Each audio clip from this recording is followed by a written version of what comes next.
соат ба вақти программа 11 аст ва ман Шаълои Гулхоҷа бо хабарои нав дар хидмати шумо. Салом азизон.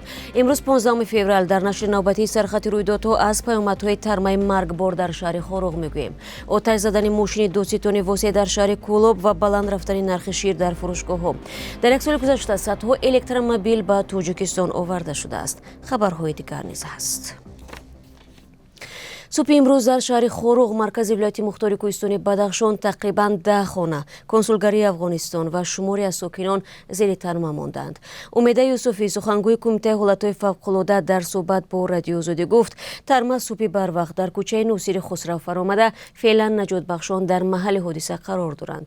Ба гуфтаи ӯ, то ин соат 7 сокин бо шумули як кӯдаки 5 сола аз зери тарма берун кашида шуданд. 2 нафари берун оварда шуда ба ҳалокат расида буданд. Корҳои ҷустуҷӯӣ идома дорад ва шумораи қурбониҳо метавонад иваз шавад.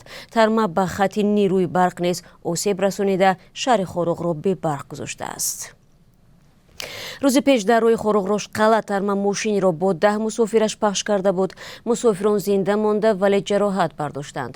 Онҳоро ба бемористон интиқол доданд. Танҳо дар як рӯзи охир дар ҳудуди вилояти мухтори Кӯҳистони Бадахшон тақрибан 10 тарма фаромада барои муддати ҳаракати мошинҳоро дар қитъаҳои гуногуни роҳ номумкин кард. Кумитаи ҳолатҳои фавқулодаи Тоҷикистон бо такя ба маълумоти Оҷонсии обу ҳавошиносӣ аз боришоти пуршиддат ва хатари тармафароӣ аз 15 то 17 феврал ҳушдор медиҳад. Бинобар ин аз сокинон хоҳиш шудааст аз сафарҳои безарурат ба ин минтақаҳои баландкӯҳ худдорӣ намоянд. рӯзи сешанбе нирӯҳои Русия бомбаборони шаҳрҳои минтақаи шарқии Донецки Украинаро идома доданд. Дар ҳамин ҳол муттафиқони ғарбии Украина дар Брюссел дар қароргоҳи паймони НАТО ирсоли аслиҳаи бештар ба Украинаро баррасӣ карданд. Вазири мудофиаи Амрико Ллойд Остин гуфт, кишварҳо фиристодани силоҳ ба Украинаро давом хоҳанд дод, то тамоми ниёзмандиҳои ин мамлакат дар муқовиматаш ба таҷовузи Русия бароварда шавад. Остин дар бораи ирсоли тонк, муҳимот, пойгоҳҳои мудофиаи ҳаво ва тамрини сарбозони украинӣ ҳарф зад. Аммо ӯ дар бораи фиристодани ҳавопаймоҳои ҷангӣ ки Украина талаб дошт, чизе нагуфт. Баъди мулоқот президенти Украина Володимир Зеленский иброз дошт, ки дар Брюссел қарорҳои муҳим қабул шудааст, вале феълан ин маълумот расонаӣ намешавад. бармегардем ба Тоҷикистон. Мақомоти як сокини 50-солаи шаҳри Кӯлобро бо гумони оташ задани мошини Ҷумъаназар Саид Аҳмадзода дӯстдори нояи восе боздошт карданд. Шаби 12 ба 13 феврал мошини хидматии дӯстони восе дар маҳаллаи Шамсдини Шоҳини Кӯлоб оташ гирифт. Мақомоти маҳаллӣ гуфта буданд, ки зоҳиран мошин қасдан оташ зада шудааст.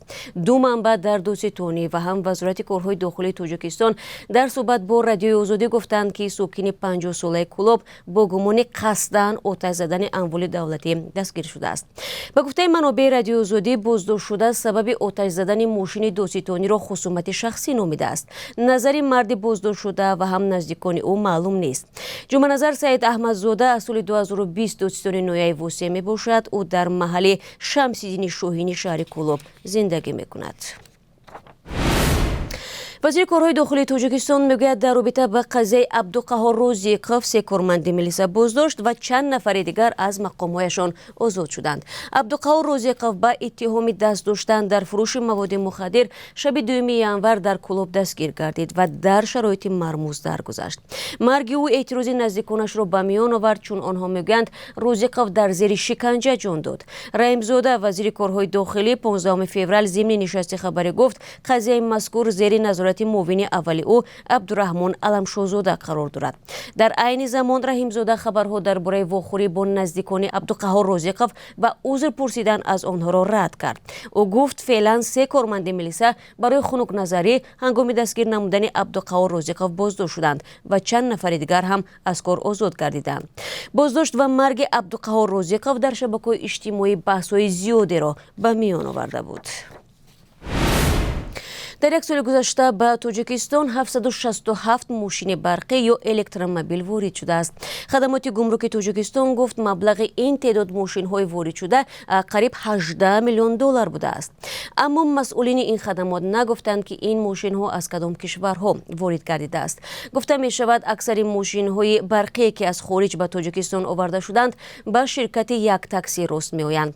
баъзе ронандаҳо ва кормандони ширкат гуфтанд 3 нуқтаи таъминоти барқро барои мошинҳои барқӣ ташкил намуданд. ҳар кадоме аз чунин нуқтаҳо ҳамзамон 2 мошинро тӯли 40 дақиқа то 1 соат бо барқ пур мекунад. бар асоси маълумоти вазорати нақлиёт ва хадамоти гумрук воридоти мошинҳои барқӣ аз боҷи гумрукӣ озод мебошанд. дар фурӯшгоҳҳои тоҷикистон 1 литр шир ба 9 сомонӣ баробар шудааст. то чанд ҳафтаи пеш нарх 6 сомониро ташкил медод. завқи завқизода вазири рушди иқтисод ва савдои тоҷикистон 14 феврал дар нишасти хабарӣ болоравии қимати ширро мавсимӣ номид. ин дар ҳолест ки ба гуфтаи вазир саршумори чорвои хурду калон дар кишвар зиёд шуда истеҳсоли шир ҳам афзудааст. тибқи оморҳои пешниҳод намудаи вазири рушди иқтисод дар соли 2022 дар тоҷикистон беш аз 1 миллион 200,000 тонна шир истеҳсол гардидааст. ва акнун бо иҷозати шумо дӯстони меҳрубон нигоҳе меандозем ба бозори асъори хориҷӣ дар тоҷикистон ки аз ҷониби бонки миллӣ таъин мегардад. имрӯз 15 феврал 1000 рубли русӣ мисли дирӯз бар ивази 141 сомонӣ пешниҳод мешавад. 1 доллари амрикоӣ 10 сомониву 43 дирам ва 1 евро бошад 11 сомониву 21 дирам арзиш дорад.